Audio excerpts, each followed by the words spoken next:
All right, everyone, settle in, because what I'm about to share with you, well, it's not just a story. It's something that happened to me, and frankly, I'm still trying to process it. You know, I deal with a lot of digital content, archives, old files, sometimes even a bit of the creepy stuff, true crime, dashcam footage, you name it. But nothing, absolutely asterisk, nothing asterisk, prepared me for this. It started with an anonymous email. Just a file attached, no sender, no subject line, just this one file. Room_19_police_evidence. Move now. My spidey sense was tingling from the get-go. No metadata, no timestamp, not even a proper codec. Just static. But then, it played on its own. The screen flickered, and a low, guttural hum vibrated through my speakers. It was the kind of sound that makes your stomach clench, like something deep in your gut just twisted itself into a knot. Then, grainy footage appeared. It was clearly from a police body cam. The timestamp blinked into existence. March 17, 2019, 3:12 a.m. 2 officers, flashlights cutting through the gloom, entered what looked like a derelict, abandoned house. Dust motes danced in their beams, and quick, fleeting shadows darted across the walls, almost like something was scuttling just out of sight, always on the periphery. One of the officers, I heard him called Holloway, muttered. Dispatch, said a neighbor, called about screaming. The other one, Miller, chuckled. A nervous, brittle sound. Screaming from who? This place is condemned. But right as he said it, there it was again. Faint, high-pitched, like a distant wail, echoing from somewhere upstairs. They went up. And this is where things started getting really weird. The camera didn't just shake for movement. It warped.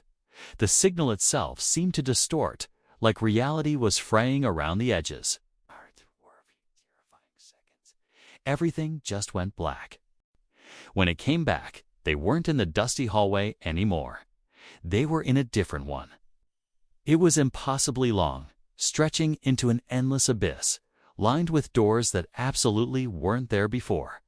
Miller whispered, "Are we still upstairs?" And then, something whispered back. It didn't come from the radio or even the mic on the body cam. It came from asterisk, between asterisk the sounds. Like the static itself was forming words. It said, "You shouldn't be here." Holloway, bless his soul, shone his flashlight toward the voice. The beam landed on a door at the very end of the hall. Room 47. But here's the kicker. There were no other numbers, just that one. They opened it. Inside, there was a single chair, a camera tripod, and a mirror facing the wall. And that's when the body cam absolutely lost it. Heavy distortion, frames skipping, freezing on fleeting images that made no sense. Faces stretched and flickered. Shadows moved without bodies. And every few seconds, a chilling frame of someone standing right behind them. Someone in a uniform. But there were only 2 officers there. The footage cut abruptly. Then it resumed. Both officers were standing perfectly still. Miller was facing the mirror, completely motionless. Holloway, his voice barely a whisper, asked, "Miller, what do you see?" No answer. Then Miller turned around. His face, it wasn't right. The light hit his eyes, and they reflected back like an animal's in the dark. His mouth was open, wider than it should have been, like his jaw had completely unhinged. Holloway screamed, and the feed cut to black. I paused the video there. I should have stopped watching. Every fiber of my being screamed at me to close the laptop and never look at it again. But curiosity, or maybe something else entirely, made me hit play. When it came back, only one officer was left. The camera was on the ground, tilted upward. You could see the ceiling, and on it, handprints, dozens of them. Pressed from inside the plaster, bulging outward as if something had been trying to claw its way through. Then came the sound. A soft, wet, dragging noise, like bare feet sliding across the floor. Holloway's voice trembling, barely audible. "Dispatch, I think something static." And then, a whisper right over his mic. "Look up." He did, and the camera caught it. Something clinging to the ceiling, moving with impossible speed. It dropped down behind him, and the feed went dead. That's where the Asterix police report Asterix ends. But this footage? It didn't. After a few seconds of unsettling silence, the video resumed.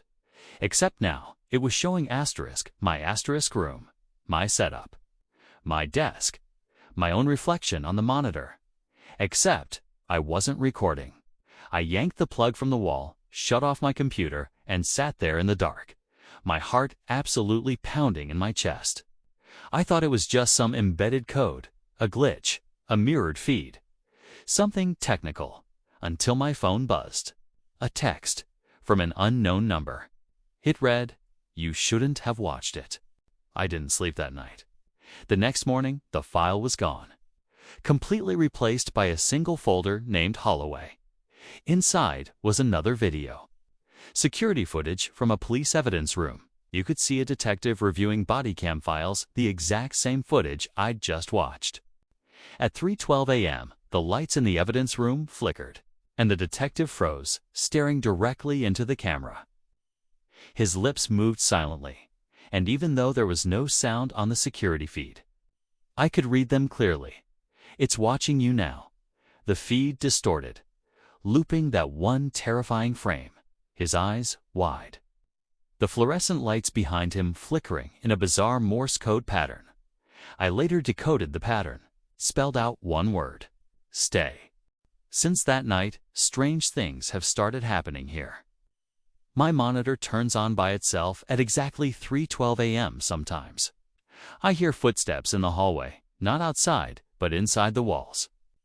And last night, when I checked my webcam feed, I saw something standing behind me. It looked like a man in a police uniform. His badge said Holloway. His eyes reflected like glass, and he was smiling. When I turned around, the room was empty, but my microphone was on, recording, and through my headphones, I heard my Asterisk's own Asterix voice whisper, "You shouldn't have watched it." That was 2 nights ago. Since then, the footage has reappeared. Every time I delete it, it comes back slightly different. In one version, Holloway's face moves. In another, mine does. Sometimes I swear I see myself in the background of their footage as if I was there, filming it all along. And tonight, for the first time, the timestamp changed. Not 3:12 a.m. anymore. It says, live. And right now, as I'm recording this, my monitor just turned on again. The file's open, and I can see myself talking right now from a third-person angle. Something's behind me. It's wearing a badge. I think the police didn't delete the footage to hide what happened. I think they deleted it to stop it from spreading. If you've watched this far, check your screen. If it flickers, don't look away, because that's when it moves. And once you see it, it never stops watching. Thank you for tuning in and for sticking with me through this chilling experience. If you found this as unsettling as I did, please hit that like button, subscribe for more content, and maybe share this video with a friend. Just don't tell them to check their screen. Stay safe out there, and I'll catch you in the next one. Maybe.